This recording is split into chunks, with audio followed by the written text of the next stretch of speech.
Greetings, folks. This is Scott, and you're tuning into A Woman's Place, the podcast where we break down all the policies and politics that affect the 51%. That's right, women are half the U.S. population, and Ashley and I are here to give you the facts about how today's events are affecting them.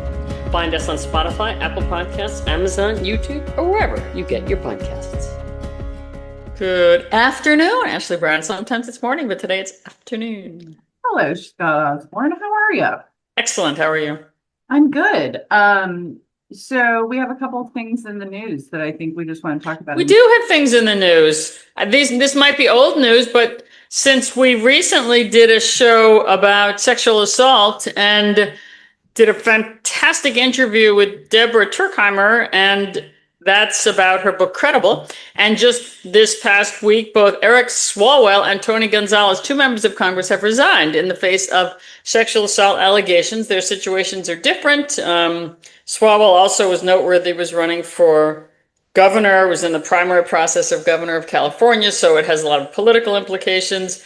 But we can dive deeper onto that at some point in the future. That's kind of worth noting how that is shaking out in Congress. And I have another one for you, Ashley, that I know you'll love, because I think one time you said to me, why are women kept at a third in so many places where they're represented? Yes. And all over the world, women really rarely get out of a third of participation politically. And there was a few other places I think you mentioned. You said, what is this about a third? What's it about? And yes. Yeah, and I wanted to tell you about India, because India, world's largest democracy, they passed a law mandating a quota that women are a third of political representation. That was in a year or two ago. Mm-hmm. It never took effect for reasons relating to redistricting, that sort of thing, but now it's back on the table. So this would be a huge thing. Women are about 14%. So if they mandate up to that, that's just you can just begin to imagine how that will affect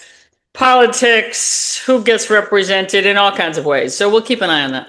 Policies, all of the things. We'll keep an eye on that one. And so I just want to say, because Credible really was just fascinating conversation, makes you think about things in different ways. So if you have not checked that one out, make sure that you do. And Deborah Turkheimer was just a terrific guest and so knowledgeable and so many things to say.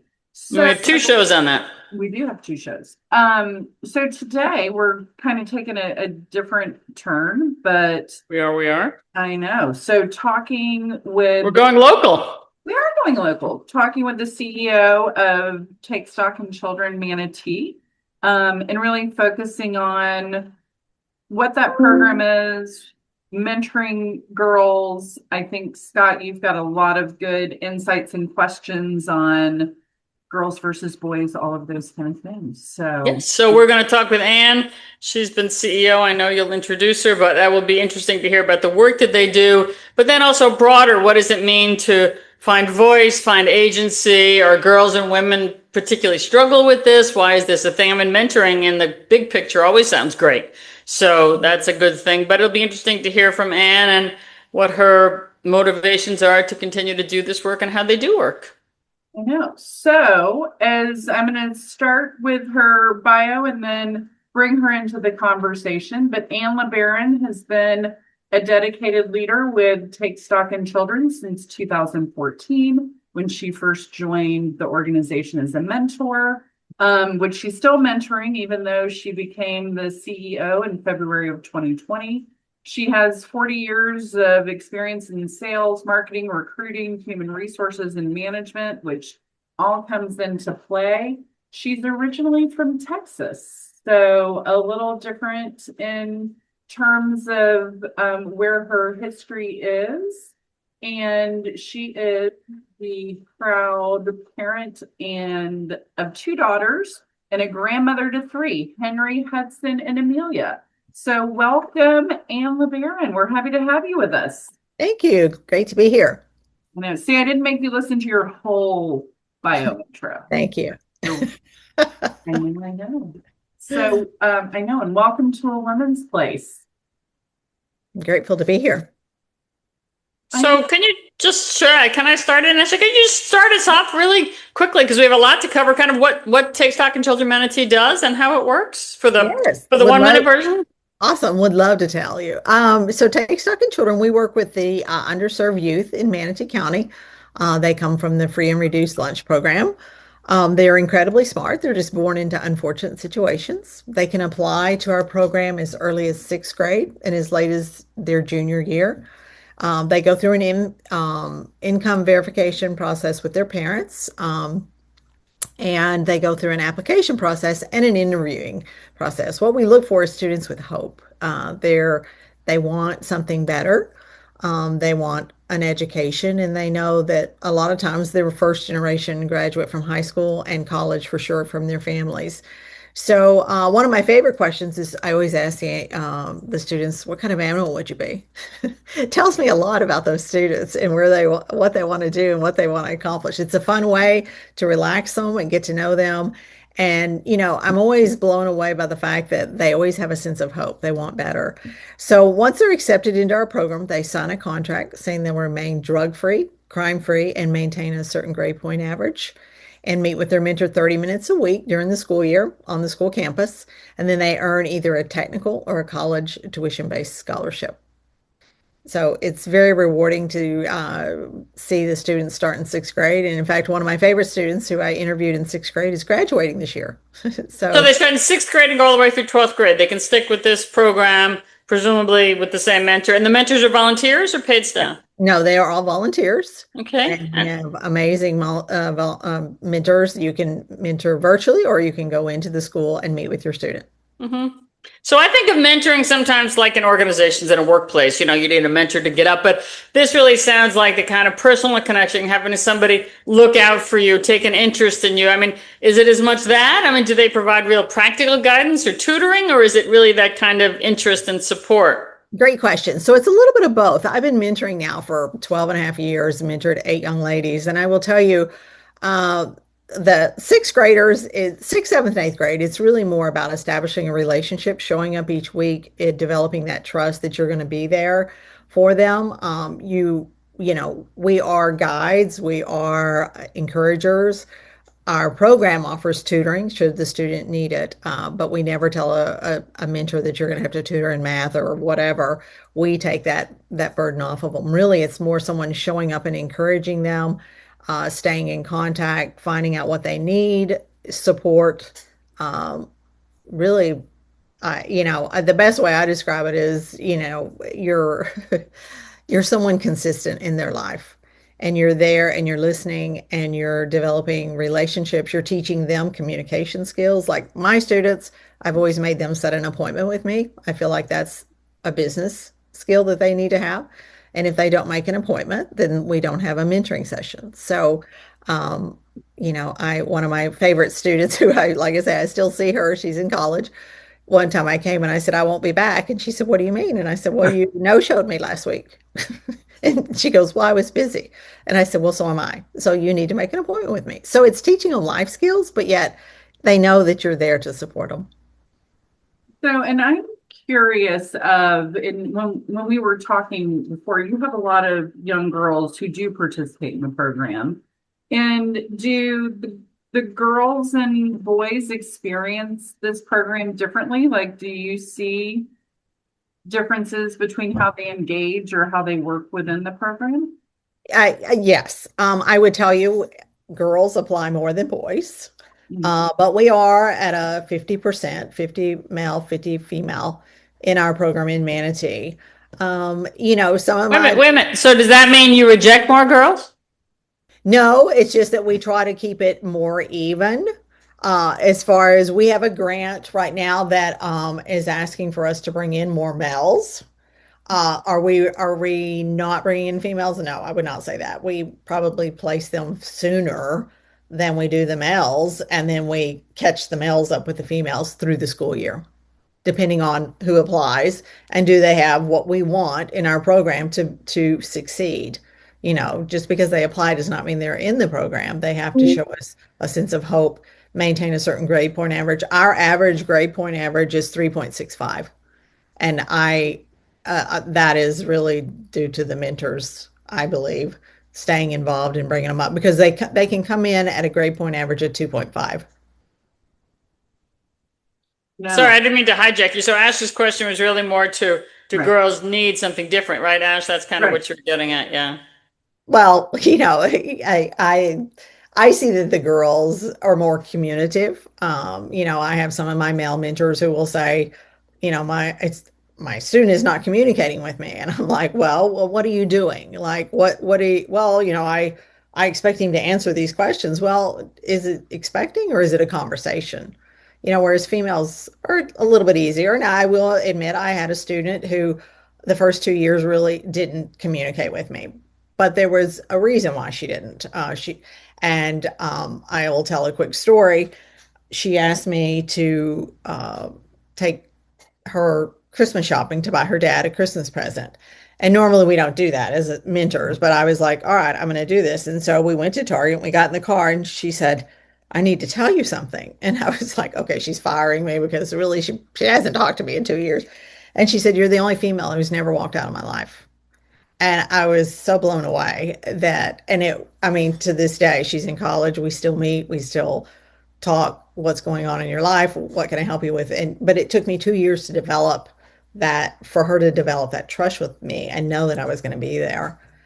So, some students are very receptive and jump right in and get into it. And some, I think, that because of their home situations, they need someone to trust and know that they're going to be there for them.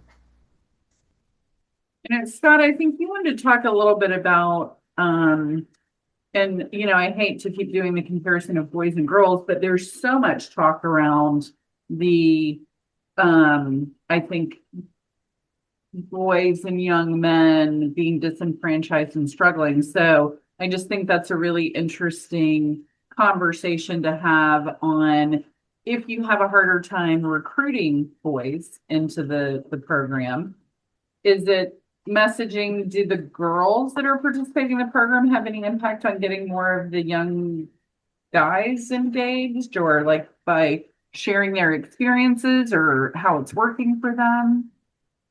Well, we always ask all of our students if they have someone who they know, either a family member or a friend, to, refer them to us. One of my students did refer a young man into our program, and he's now at USF, and he came into the program. So we really kind of go through all avenues as far as recruiting male and female. Whether it's a school event, whether it's an outside event, we're always talking to all students about our program. So, I can't tell you that we focus in on male or females. I think women are more driven, and they want to be in the program and they want that opportunity. And we see that more. I can't really address why young males don't apply as fast as women, but my personal side would just say, aren't we all more driven on the female side? Well, I think there's a lot of socialization.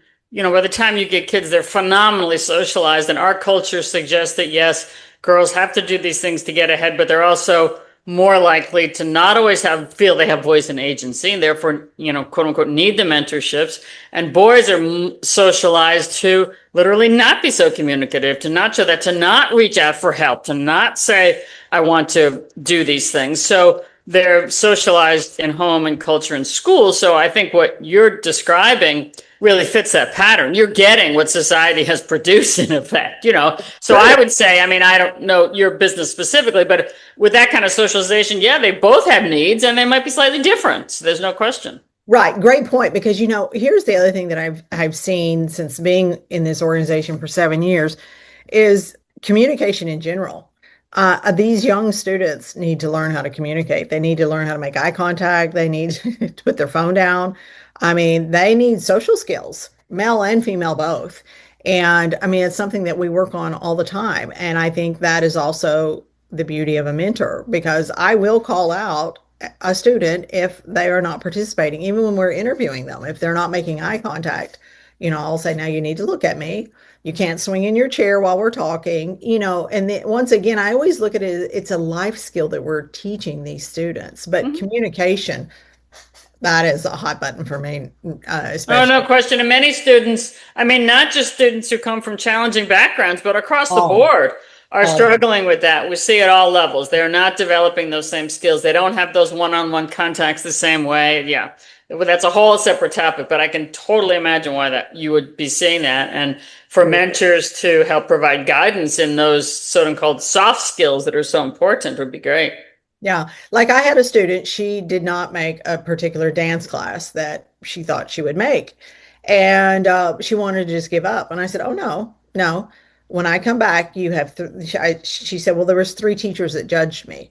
And I said, okay, judged you. Well, what do you mean by judged you? And so we walked and talked through that. And I said, okay, when I come back next week, I want you to go back and visit with each one of those students or each one of those teachers and find out what you could have done different or what they were looking for. And interestingly enough, the next week she came back and she had talked to the two female teachers, but she didn't talk to the male. And I said, why did you not talk to the male? And she said, I'm not comfortable with that. And I said, why? We talked about why she was not comfortable with it. And I said, okay, pretend I'm him and let's have a conversation.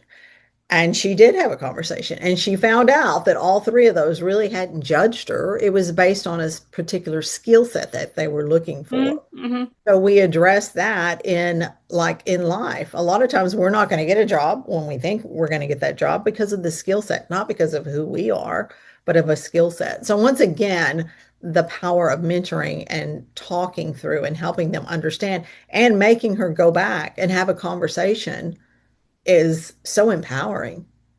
Yeah, that's great. There's two interesting gender things I think of that shows up as much more common for girls to take something personal, that kind of quote unquote criticism, as opposed to this was my performance, this is something I can change, whatever. Much more likely to see it as a personal affront and then get derailed. We're stereotyping, but in general, boys are much more likely to not take stuff like that personally, which is always very interesting. And girls who don't want to speak up in what they might see as even a modestly challenging way to a male authority figure also is not uncommon. That, they read power dynamics, intrinsically from a young age. Yeah, I always tell this funny story, and we're dear friends now, and I won't name his name, but when I originally started with Take Stock, he said, "Now you know you're too direct," and I leaned in and I said, "Oh, thank you, I love that." And he goes, "And really kind of aggressive," and I said, "Oh, if you don't ask, you don't get."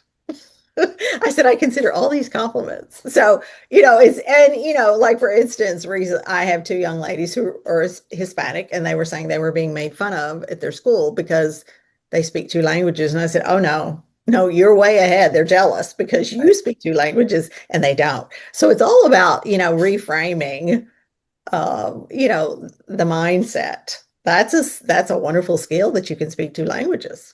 Well, and it sounds like the confidence building and that sense of agency that we talk about, the importance of not only knowing what your needs are or what your goals are, but being able to speak up and say them and ask for them, and which I think has, from a gender stereotype, been more difficult for women and girls. So do you find that confidence and that sense of agency, are you having those same conversations with the boys, or is it more you see the need in the young girls more? Does that make sense?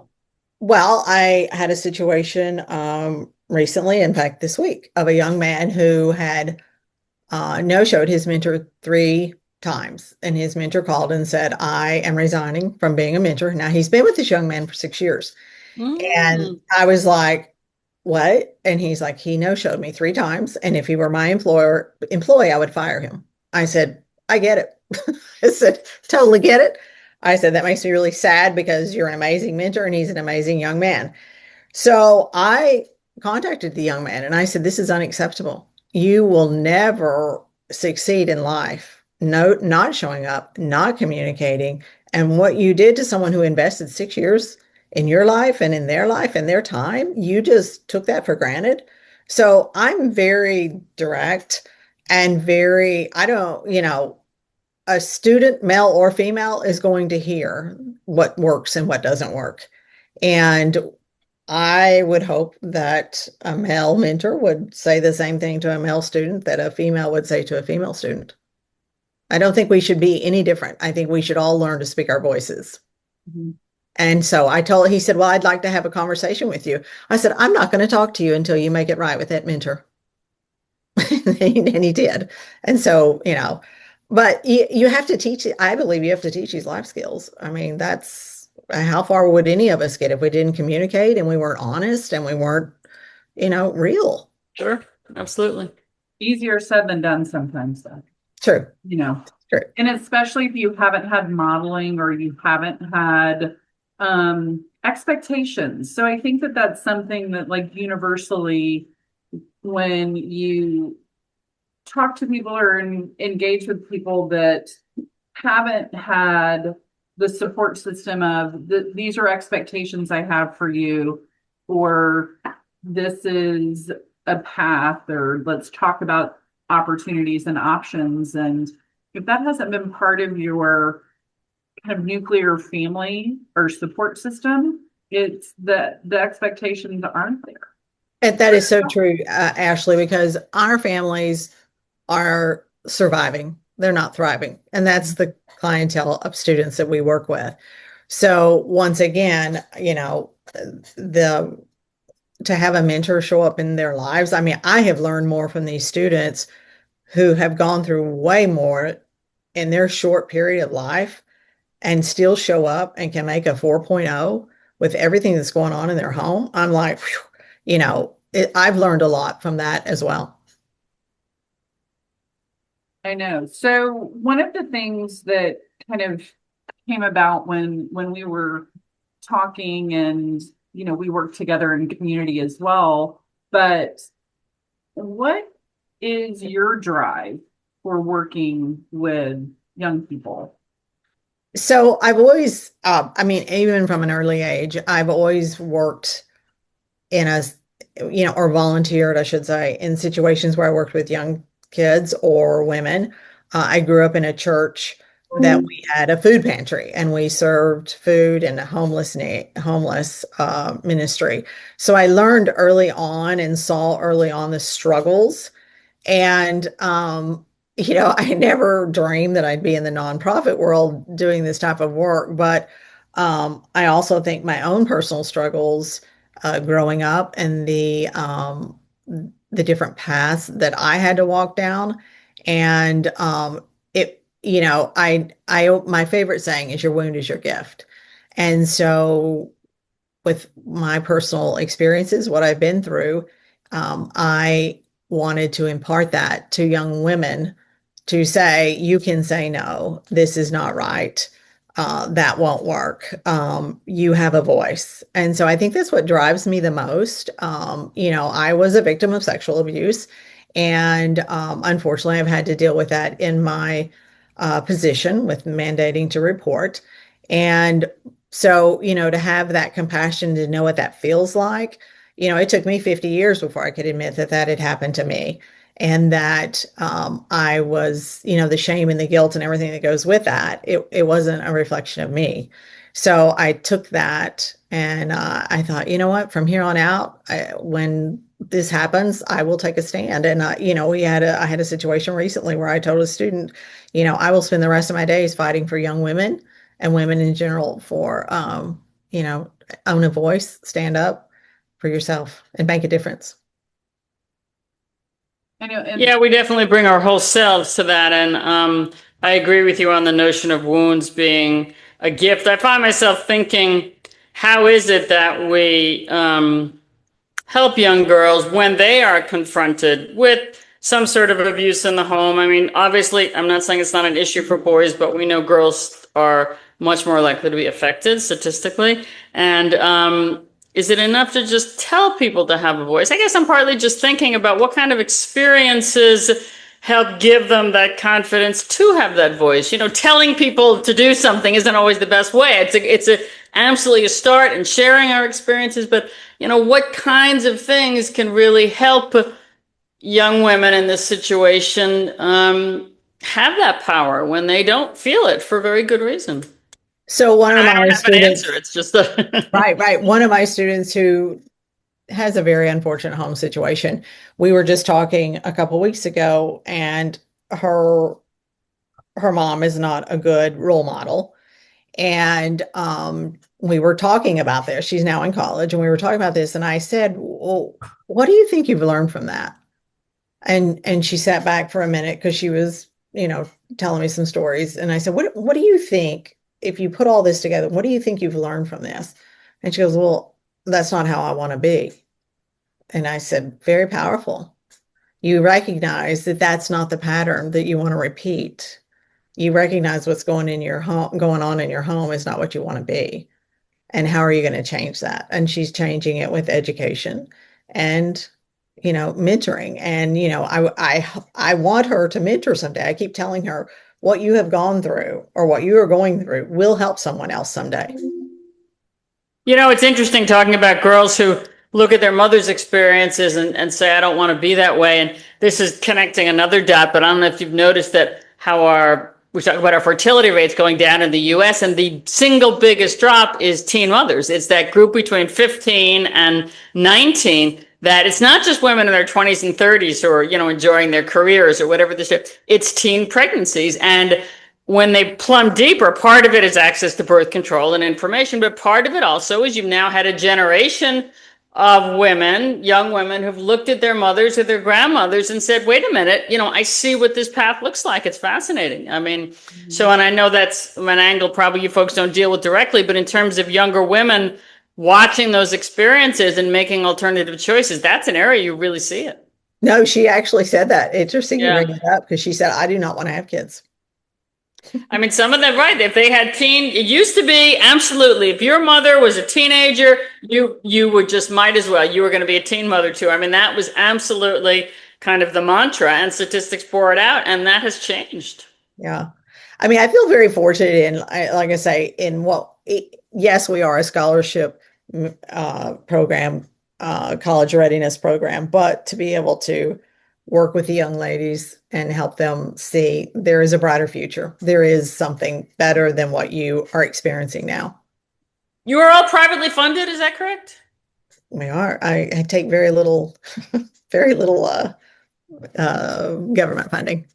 But you do have some government, otherwise it's privately funded. We do. So our organization, we report to the Department of Education. So we get a small amount of funds that funds the grant for Take Stock in Children. Okay. So I do all the fundraising for our organization. And just to be clear, after this mentorship program, when they are then eligible for college scholarships once they have completed this program, is that correct? Yes. Yeah. So we're now following them through college. And like I say, I'm still mentoring 3 of my college ladies. And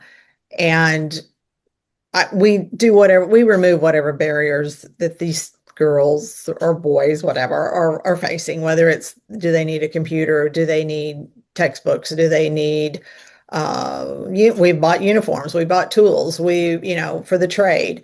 I always look for a way to remove whatever barrier to make them not stop and to get completed through. So I'm proud to say that we are now offering dorm scholarships, which I think is very powerful to get them out of their situations and to be able to see the world in a different view as well. So we'll be giving out 25 dorm scholarships this year.